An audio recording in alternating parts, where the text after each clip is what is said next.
hidden, forever on fire. ಸುದ್ದಿ ಸೂಕ್ಷ್ಮ ನಾನು ಪ್ರಭು. ಈಗ ಹೆಡ್ಲೈನ್ಸ್.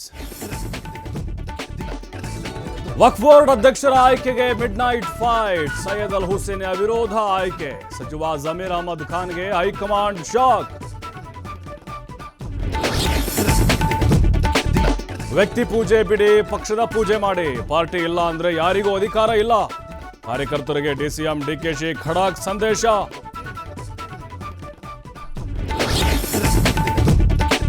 ಮರಾಠಿಗರಿಗೆ ಬೆಳಗಾವಿ ಪಾಲಿಕೆ ಮೇಯರ್ ಗದ್ದುಗೆ. ಕನ್ನಡಿಗರಿಗೆ ಉಪ ಮೇಯರ್ ಪಟ್ಟ. 23ನೇ ಅವಧಿಗೆ ಅಧಿಕಾರ ಹಿಡಿದ ಕಮಲ ಪಡೆ.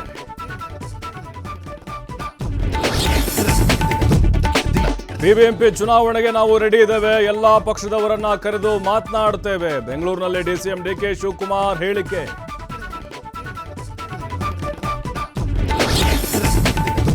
ವೇದಿಕೆಯಲ್ಲೇ ಸಂಸದ ಶಾಸಕರ ವಾಗ್ವಾದ. ಬಿಜೆಪಿ ಗುಣಗಾನ ಮಾಡಿದಕ್ಕೆ ಪ್ರದೀಪ್ ಈಶ್ವರ್ ಗರಂ.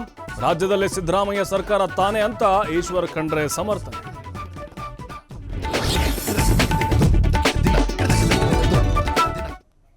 ವಕ್ಫ್ ಬೋರ್ಡ್ ಅಧ್ಯಕ್ಷರ ಆಯ್ಕೆಗೆ ಮಿಡ್ ನೈಟ್ ಫೈಟ್ ನಡೆದಿದೆ.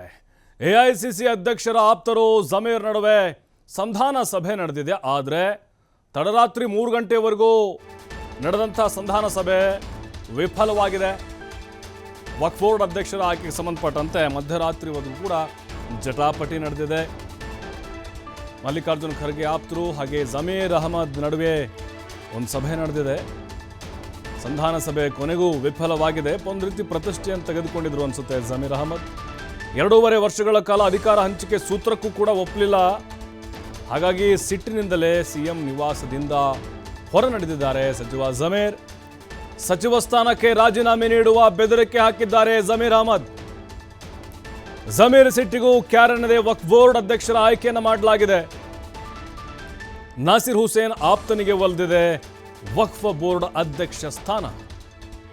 ವಕ್ಫ್ ಅಧ್ಯಕ್ಷರಾಗಿ ಸೈಯದ್ ಅಲ್ ಹುಸೇನ್ ಅವಿರೋಧವಾಗಿ ಆಯ್ಕೆಯಾಗಿದ್ದಾರೆ. ಅಧಿಕಾರ ಸ್ವೀಕಾರ ಕಾರ್ಯಕ್ರಮಕ್ಕೆ ಹಾಜರಾದರು ನಾಸಿರ್ ಹುಸೇನ್ ಅವರು. ಆಪ್ತರಿಗೆ ಕೊಡಿಸಲು ಎರಡೂ ಟೀಮ್ ನಡುವೆ ಭಿನ್ನಾಭಿಪ್ರಾಯಗಳಿತ್ತು. ಸಚಿವ ಜಮೀರ್ ಅಹಮದ್ ಖಾನ್ಗೆ ಹೈಕಮಾಂಡ್ ಶಾಕ್ ಅನ್ನು ನೀಡಿದೆ. ನೋಡಿ, ಜಮೀರ್ ಅಹಮದ್ ಖಾನ್ ಅವರು ತಮ್ಮ ಆಪ್ತನಿಗೆ ಮಣೆ ಹಾಕಬೇಕು ಅನ್ನೋದು ಅವರ ಆಸೆಯಾಗಿತ್ತು. ತಮ್ಮ ಆಪ್ತನಿಗೆ ವಕ್ಫ್ ಬೋರ್ಡ್ ಅಧ್ಯಕ್ಷನಾಗಿ ಮಾಡಬೇಕು ಅಂತ. ಈಗ ಖರ್ಗೆ ಅವರ ಆಪ್ತ ಕೂಡ ರೇಸ್ನಲ್ಲಿದ್ದರು. ಈಗ ಅವರಿಗೆ ಮಣೆ ಹಾಕಿದ್ರಿಂದಾಗಿ ಹೈಕಮಾಂಡು ಜಮೀರ್ಗೆ ಸಿಕ್ಕಾಪಟ್ಟೆ ಕೋಪ. ಹಾಗಾಗಿಯೇ ಸಿಎಂ ನಿವಾಸದಲ್ಲಿ ನಡೆದಂತಹ ಸಂಧಾನ ಸಭೆಯಲ್ಲೂ ಕೂಡ ಅವರು ಅರ್ಧಕ್ಕೆ ಎದ್ದು ಬಂದುಬಿಟ್ರು. ಮುಖ್ಯಮಂತ್ರಿಗಳು ಕೂಡ ಅವ್ರನ್ನ ಮನವೊಲಿಸುವಂತಹ ಒಂದು ಪ್ರಯತ್ನವನ್ನು ಮಾಡಿದ್ದಾರಂತೆ. ರಾಜೀನಾಮೆ ಕೊಡುವ ಎಚ್ಚರಿಕೆಯನ್ನು ಜಮೀರ್ ಕೊಟ್ಟಿದ್ದಾರಂತೆ. ಸಂಧಾನ ಸಭೆ ಕೂಡ ವಿಫಲ ಆಯಿತು. ಮಧ್ಯರಾತ್ರಿ 3 ಗಂಟೆವರೆಗೂ ಮಾತುಕತೆ ನಡೆದಿದೆ. 2.5 ವರ್ಷ ನಿಮ್ಮ ಕಡೆದವರು, 2.5 ವರ್ಷ ನಮ್ಮ ಕಡೆದವರು ಅಂತ ಸೂತ್ರ ಮಾಡೋದಕ್ಕೂ ಒಪ್ಪಂದ ಮಾಡೋದಕ್ಕೂ ಕೂಡ ಜಮೀರ್ ಅಹಮದ್ ಖಾನ್ ಒಪ್ಪಲಿಲ್ಲ. ಹಾಗಾಗಿಯೇ ಈ ಬೆದರಿಕೆಯನ್ನು ಹಾಕಿದ್ದಾರೆ. ಅವರ ಬೆದರಿಕೆಗೂ ಕೂಡ ಹೈಕಮಾಂಡ್ ಬಗ್ಗಿಲ್ಲ. ಅವರದೇ ಆಪ್ತರನ್ನು ಈಗ ವಕ್ಫ್ ಬೋರ್ಡ್ ಅಧ್ಯಕ್ಷರನ್ನಾಗಿ ಆಯ್ಕೆ ಮಾಡಿದ್ದಾರೆ. ನಾಸಿರ್ ಹುಸೇನ್ ಆಪ್ತ. ನಾಸಿರ್ ಹುಸೇನ್ ಅಂತ ಹೇಳಿದ್ರೆ ಮಲ್ಲಿಕಾರ್ಜುನ ಖರ್ಗೆ ಅವ್ರಿಗೆ ಆಪ್ತರಾಗಿದ್ದಾರೆ. ಹಾಗಾಗಿ ಹುಸೇನ್ ಅವರ ಆಪ್ತ.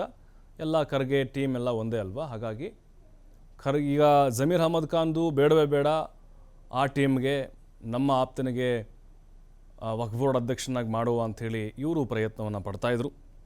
ಅವಿರೋಧವಾಗಿ ಆಯ್ಕೆ ಆಗುವಂತಹ ಅವಕಾಶ ಇದು.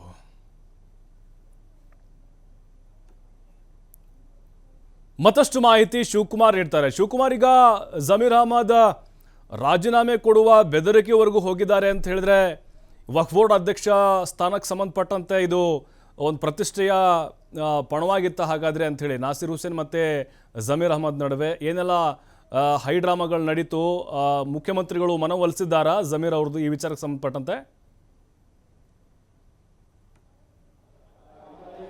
ಪ್ರಭು, ವಕ್ಫ್ ಬೋರ್ಡ್ ಅಧ್ಯಕ್ಷರ ಆಯ್ಕೆಗೆ ಸಂಬಂಧಪಟ್ಟಂತೆ ನಿನ್ನೆ ತಡರಾತ್ರಿಯವರೆಗೂ ಕೂಡ ಸಭೆಯನ್ನು ಮಾಡಲಾಗಿದೆ, ಅಂದರೆ ಸಂಧಾನವನ್ನು ಮಾಡಲಾಗಿದೆ. ಅಂತಿಮವಾಗಿ ಸೈಯದ್ ಹುಸೇನ್ ಅವರನ್ನು ವಕ್ಫ್ ಬೋರ್ಡ್ ಅಧ್ಯಕ್ಷರನ್ನಾಗಿ ನೇಮಕ ಮಾಡಲಾಗಿದೆ. ಅಧಿಕೃತವಾಗಿ AICC ಕೂಡ ಇದನ್ನು ಸೂಚನೆಯನ್ನು ಕೊಟ್ಟಿತ್ತು. ಅದರ ಮೂಲಕ ಸರ್ಕಾರ ಕೂಡ ಆದೇಶವನ್ನು ಹೊರಡಿಸಿದೆ. ಯಾಕೆಂದರೆ ಈ ಒಂದು ತಿಕ್ಕಾಟ ನಡೆದಿತ್ತು ಈ ವಿಚಾರದಲ್ಲಿ. ಯಾಕೆಂದರೆ ಜಮೀರ್ ಅಹ್ಮದ್ ಅವರು ತಮ್ಮ ಆಪ್ತನಿಗೆ ಈ ಒಂದು ಹುದ್ದೆಯನ್ನು ಕೊಡಿಸ್ಬೇಕು ಅನ್ನುವಂಥ ನಿಟ್ಟಿನಲ್ಲಿ ಸಾಕಷ್ಟು ಪೈಪೋಟಿಯನ್ನು ಮಾಡಿದರು.